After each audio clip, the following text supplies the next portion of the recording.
कृष्णाय वासुदेवाय हरे परमात्मने प्रणतक्लेशनाशाय गोविंदाय नमो नमः। नमस्कार प्रिय बंधुओं, आप सभी का हमारे YouTube चैनल में बहुत बहुत स्वागत है। आज के इस वीडियो में आप श्रवण करेंगे अगहन मास के शुक्ल पक्ष की मोक्षदा एकादशी व्रत की कथा और एकादशी महात्म्य, किस प्रकार भगवान की पूजा और कौन से देवता की पूजा करें। चैनल पर नए हैं, चैनल को सब्सक्राइब कर लें, वीडियो को लाइक करके कमेंट में जय श्री कृष्णा जरूर लिख दें। बंधुओं, मार्गशीर्ष मास के शुक्ल पक्ष में अगहन मास के शुक्ल पक्ष में मोक्षदा एकादशी का व्रत किया जाता है। इस एकादशी का व्रत करने से पितृगणों को मोक्ष की प्राप्ति होती है। व्रतकर्ता के सभी पाप ताप नष्ट हो जाते हैं। आइए श्रवण करते हैं मोक्षदा एकादशी व्रत कथा, मोक्षदा एकादशी का महात्म्य। बंधुओं, युधिष्ठिर ने भगवान श्री कृष्ण से हाथ जोड़कर निवेदन किया, हे प्रभु, हे जनार्दन, आप जगत पिता हैं, आप त्रिलोकपति हैं, आप सबका हित करने वाले और सब पर दयालु हैं। कृपया करके मेरे इस संशय को दूर कर दीजिए कि मार्गशीर्ष शुक्ल पक्ष में कौन सी एकादशी का व्रत किया जाता है और एकादशी व्रत में किस देवता की पूजा करनी चाहिए और इस एकादशी का व्रत करने से क्या फल प्राप्त होता है। कृपा करके मेरे इस संशय को दूर करने का निवेदन स्वीकार करें। भगवान श्री कृष्ण बोले, युधिष्ठिर, तुमने बहुत सुंदर प्रश्न किया है। यह प्रश्न संसार के मनुष्यों का कल्याण करने वाला है, क्योंकि और लोगों को भी इस एकादशी के महात्म्य के बारे में पता चलेगा। भगवान श्री कृष्ण कहते हैं, युधिष्ठिर, तुम्हारे प्रश्न का उत्तर मैं दे रहा हूँ, ध्यान पूर्वक सुनना। मार्गशीर्ष शुक्ल पक्ष की जो एकादशी है उसका नाम है मोक्षदा एकादशी। यह एकादशी मोक्ष प्रदान करने वाली, सभी पापों को नष्ट करने वाली है। इस एकादशी व्रत में दामोदर भगवान की पूजा करनी चाहिए। धूप दीप नैवेद्य से श्रद्धा पूर्वक दामोदर भगवान की पूजा करें।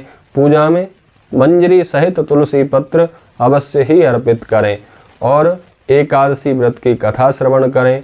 ओम नमो भगवते वासुदेवाय, इस मंत्र का अधिक से अधिक जाप करें। कहते हैं, युधिष्ठिर, अब तुम्हें मैं एक पौराणिक दृष्टांत सुनाता हूँ कि किस प्रकार इस मोक्षदा एकादशी का व्रत करने से किसी के पूर्वज नरक से मुक्त होकर स्वर्ग में चले गए, मोक्ष को प्राप्त कर लिया। इसीलिए तो इस एकादशी का नाम मोक्षदा है। भगवान कहते हैं, ध्यान पूर्वक सुनना। भगवान जनार्दन वासुदेव बोले, युधिष्ठिर, प्राचीन काल की बात है। एक नगर था जिसका नाम था गोकुल। उस गोकुल नगर में वैखानस नामक एक राजा राज्य करता था। उस राजा के राज्य में ब्राह्मण लोग वेदों के धुरंधर विद्वान थे। प्रजा हर प्रकार से संपन्न और खुश थी और बहुत अच्छे से राजा का राज्य चल रहा था, प्रगति कर रहा था। एक दिन राजा रात्रि में जब अपने शयन करने के लिए शयन कक्ष में गए, बहुत अच्छी नींद आई। रात्रि में उन्होंने स्वप्न देखा कि उनके पिता जो हैं वह नरक में पड़े हुए हैं और अपने पुत्र से कह रहे हैं कि बेटा, किसी भी प्रकार मुझे इस नरक से निकाल लो, मैं यहाँ बहुत कष्ट भोग रहा हूँ। तुम कोई ऐसा सत्कर्म करो, कोई ऐसा यज्ञ करो, कोई ऐसा कार्य करो जिससे कि मैं इस नरक से मुक्त हो जाऊँ। राजा जब सोए जगा तो बेहद चिंतित और परेशान था। राजा ने अपनी सभा बुलाई, बड़े बड़े विद्वान ब्राह्मणों को बुलाया। जब राजा की सभा बैठ गई तो राजा ने कहा, ब्राह्मणों, मैंने रात्रि में एक स्वप्न देखा है। स्वप्न में मैंने देखा कि मेरे पिताश्री जो हैं वह नरक में पड़े हुए हैं और वह मुझसे गुहार लगा रहे हैं कि बेटा, हमें इस नरक से निकालो। मैं जब से जगा हूँ, मेरा मन का चैन जो है वह छिन गया है। मेरा अंतःकरण भयंकर अग्नि की ज्वाला से दग्ध है। मुझे अब यह राजपाट, हाथी घोड़े, धन दौलत कुछ भी अच्छा नहीं लग रहा। बार बार मेरे मन में एक ही ख्याल आ रहा है कि किस प्रकार मैं अपने पिता की नरक से मुक्ति करूं। ऐसा क्या कारण हुआ है जिसके कारण मेरे पिताश्री नरक में पड़े हुए हैं। बंधुओं, राजा की करुण भरी पुकार सुनकर ब्राह्मणों ने कहा, राजन, यहाँ से कुछ दूरी पर एक ऋषि रहते हैं, उनका नाम है पर्वत ऋषि। वह बड़े विद्वान हैं, भूत भविष्य वर्तमान तीनों कालों के ज्ञाता हैं। आपके प्रश्न का उत्तर वही दे सकते हैं। आपकी समस्या का समाधान उनके पास है, इसलिए आप उनके पास जाइए, तभी आपके पिता की मुक्ति हो सकती है। ब्राह्मणों की बात मानकर बंधुओं राजा वन में गए। वन में ढूंढते हुए वह पर्वत मुनि के आश्रम में पहुँचे। वहाँ बहुत से ऋषि, तपस्वी, योगी चारों तरफ से पर्वत ऋषि को घेर कर बैठे हैं और उनके मध्य में पर्वत ऋषि दूसरे ब्रह्मा के समान प्रतीत होते हैं, मानो दूसरे ब्रह्मा बैठे हों। राजा ने उनको जाकर दंडवत प्रणाम किया। ऋषि ने आने का कारण पूछा। कहो राजन, क्यों आए हो? क्या प्रश्न है आपके मन में? आप बड़े चिंतित से दिखाई पड़ते हो। राजा ने कहा, भगवान आपकी कृपा, आपके आशीर्वाद से राजपाट तो सब कुछ ठीक ठाक है, लेकिन मैंने कल एक ऐसा स्वप्न देखा है जिससे मेरे कष्ट की वृद्धि हो गई है। मैं बड़ा चिंता में ग्रसित हूँ, परेशान हूँ। उसी स्वप्न को लेकर मैं आपके पास आया हूँ। मैंने कल रात्रि में स्वप्न देखा कि मेरे पिता नरक में कष्ट भोग रहे हैं और वह मुझसे गुहार लगा रहे हैं कि बेटा हमें इस नरक से निकालो। मैं आपकी शरण में आया हूँ, आप कृपा करके बताइए कि ऐसा क्या कारण हुआ है जिसके कारण मेरे पिता नरक में गए हैं और वहाँ वो कष्ट भोग रहे हैं। दूसरा ऐसा कोई उपाय बताइए जिससे कि उनको वहाँ से मुक्ति मिल जाए और मोक्ष की प्राप्ति हो जाए। राजा बैखानस की बात सुनकर पर्वत ऋषि ध्यान मुद्रा में बैठ गए और काफ़ी समय तक ध्यान करके राजा के पिता के पूर्व जन्मों के बारे में जानने लगे।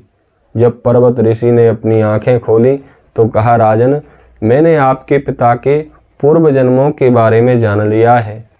पूर्व जन्म में आपके पिता ने बड़ी रानी के कहने में आकर अपनी छोटी पत्नी के साथ भेदभाव किया था, वह भी ऋतु काल के समय जब वह उनसे ऋतुदान मांग रही थी। उसी पाप के कारण आपके पिता को यह नरक प्राप्त हुआ है। राजा बैखानस ने हाथ जोड़कर कहा, ऋषि, कोई ऐसा उपाय बता दीजिए कि जिससे मेरे पिता नरक से मुक्त हो जाएं और उनको मोक्ष की प्राप्ति हो जाए, उनकी गति हो जाए। ऋषि ने कहा, राजन, तुम अपने नगर को जाओ और जब मार्गशीर्ष शुक्ल पक्ष की मोक्षदा एकादशी का दिन आए तब श्रद्धा और भक्ति के साथ मोक्षदा एकादशी का व्रत करना और एकादशी व्रत करके द्वादशी के दिन जब आप पारण करो उससे पहले अपने व्रत का फल अपने पिताश्री के नाम से संकल्प करके छोड़ देना। इससे तुम्हारे पिता को नरक से मुक्ति मिल जाएगी और उन्हें मोक्ष की प्राप्ति हो जाएगी। पर्वत ऋषि के कहे अनुसार उनकी बात मानकर राजा बैखानस अपने नगर गोकुल में आ गए। जब मार्गशीर्ष शुक्ल पक्ष की मोक्षदा एकादशी का दिन आया, राजा ने अपने परिवार, अपनी रानियों, बच्चों सहित श्रद्धा से मोक्षदा एकादशी का व्रत किया। द्वादशी के दिन एकादशी व्रत का फल अपने पिताश्री के नाम संकल्प करके छोड़ दिया। जैसे ही राजा बैखानस ने अपने पिता के नाम मोक्षदा एकादशी व्रत का फल दिया, उनकी नरक से मुक्ति हो गई। वह स्वर्ग को जाने लगे। जाते जाते उन्होंने अपने बेटे को धन्यवाद किया, आज तुम पितृ ऋण से मुक्त हो गए हो। ऐसा आशीर्वाद देकर राजा के पिता स्वर्ग को चले गए। भगवान श्री कृष्ण कहते हैं, युधिष्ठिर, जो कोई भी मोक्षदा एकादशी का व्रत श्रद्धा भक्ति से करते हैं उनको मोक्ष की प्राप्ति होती है। भगवान श्री हरि नारायण के चरणों में स्थान प्राप्त होता है। इससे बढ़कर कोई दूसरा व्रत नहीं है, इसलिए एकादशी व्रत अवश्य करना ही चाहिए।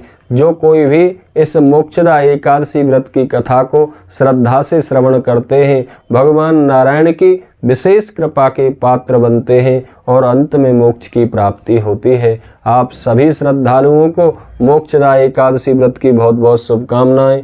नमस्कार, प्रणाम, जय श्री कृष्ण।